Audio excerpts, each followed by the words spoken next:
అమ్మ చూస్తే మంచనుంది. అమ్మని చూడని వాళ్ళు నన్నే చూసి రాబందుల్లా నా చుట్టూ చేరి ఏడిపిస్తున్నారు. అమ్మ బాధ కనిపించిన వాళ్ళకు నా సహనం మాత్రం కనిపిస్తుంది. మాటలతో గుచ్చి గుచ్చి చూపులతో చంపుతున్నారు. నన్ను అడుగుతున్నారు ఎంతవరకు భరిస్తావు అని. కానీ వాళ్ళకి తెలియదు అమ్మ ఊపిరి కోసం నేను నన్నే మర్చిపోతున్నానని. నాన్న లేరు, అమ్మ మాట లేకుండా ఉంది. ఈ రెండు మౌనాల మధ్య నేనే గోడలా నిలబడ్డాను. అమ్మా, ఈ అవమానాలన్నీ నీకోసమే భరిస్తున్నాను. నాన్న లేరు, పిలిచిన పలికే స్వరం ఆకాశంలో కలిసిపోయింది. అమ్మ మంచి అని ఉంది.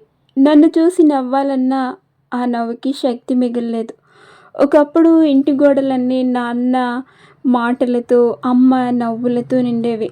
ఇప్పుడు నాన్న ఫోటో ముందు నా కన్నీళ్ళే మాటలు, అమ్మ మంచం ప్రక్కన నా నిశ్శబ్దమే ధైర్యం.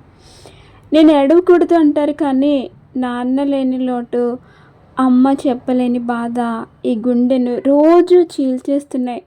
నాన్న, మీరు లేని లోకంలో మీ కూతురు అమ్మ కోసం బ్రతకడం నేర్చుకుంటుంది నాన్న.